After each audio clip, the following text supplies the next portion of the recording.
BBC Radio 1. Right, I'm masked up, got my 6-month supply of toilet roll. What else do I need?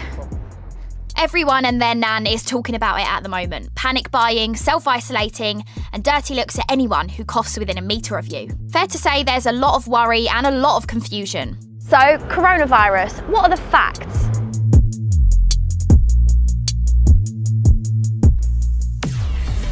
So let's start at the beginning. Scientists are looking at whether one of these may have passed the virus onto a human. If you didn't know, it's a pangolin, OBS. Our best guess is that the virus spread from a bat to one of these and then somehow to a human. It spreads from person to person, so things like coughing, sneezing, or having a cheeky snog.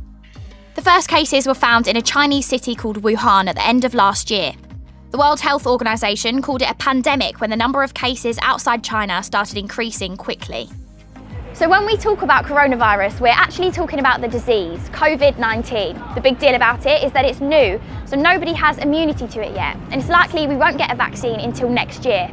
There's no cure yet, but scientists are working on treatments. I'm Chris Smith. I'm also the naked scientist and a consultant virologist at the University of Cambridge. Okay, so what people need to look out for is the first symptoms of coronavirus. Can you tell us what they are? Yep. The majority of people get a fever, so a high temperature. Some of them get a cough, but then as the disease develops, both become more common. So about 88 to 90% of people by the end of this will have a fever. The vast majority will have a dry cough, and then there are some other symptoms. About half of people have a sore throat and a runny nose, and some people have things like diarrhea and vomiting as well. So quite difficult to tell because it's pretty similar to flu.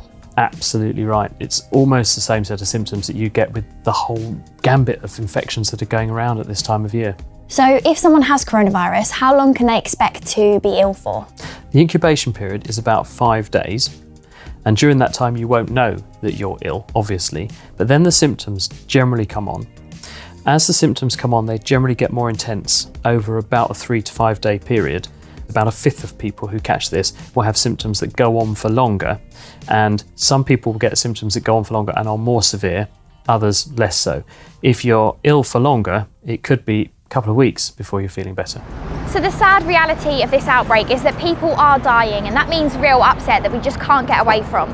From the global data we have so far, we think it's serious for about 1 in 5 people who get it, and it kills about 1 in 100. Who's most vulnerable to coronavirus? The people who are vulnerable to it and have an additional risk are people who are older, and what we know at the moment is anyone who actually is beyond the age of 40, you start to see your risk increase. Anyone who has a pre-existing health condition is also at higher risk, and that means people who have heart problems, high blood pressure problems, diabetes, kidney disease, and chest problems, including people who've smoked a lot. About 1/5 of people we think so far have pretty bad experience with it, but how many people are sort of recovering and doing okay? We only know so far how many people have recovered as a proportion of all the ones we've tested, because you've got to remember that we don't test everybody. So there's probably very large numbers of people actually catching this, and we don't know about them. So we don't really know the accurate answer to that question. But of the people we've tested, more than half have now completely recovered and they're absolutely fine. And there are people in the UK who have had this and have recovered and are absolutely fine. All this talk about pandemic might make you think you'll definitely get it. That's not the case. And there are easy things you can do to lower your chances. So the main advice is simple. You know when you're about 17 and you told your mum you're going to your mate's house, and now you've got to scrub that nightclub stamp off your hand? Yeah, me neither. Anyway, wash your hands really, really thoroughly. Wash your hands with soap and hot water for the length of time it takes to sing Happy Birthday twice.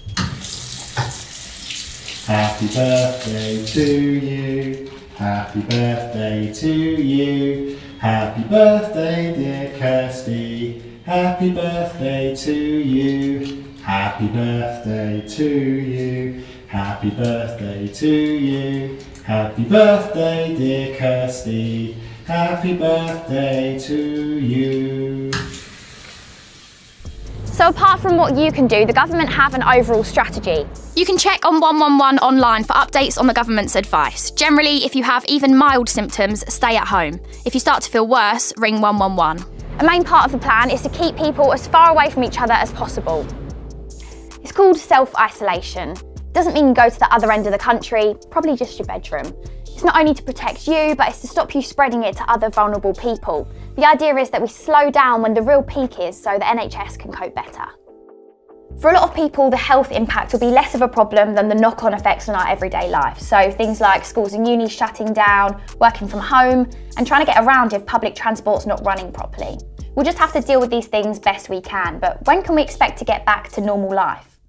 Really tricky to say, because what we know is at the moment, everyone's potentially able to catch this. We know that it's spreading very fast because it's a very infectious virus. We know that probably about 4/5 of people in the country this season are going to catch this. Now, how long it then takes to continue rippling on for, we don't know. We're probably going to see a peak in the numbers of cases sometime around about May or June.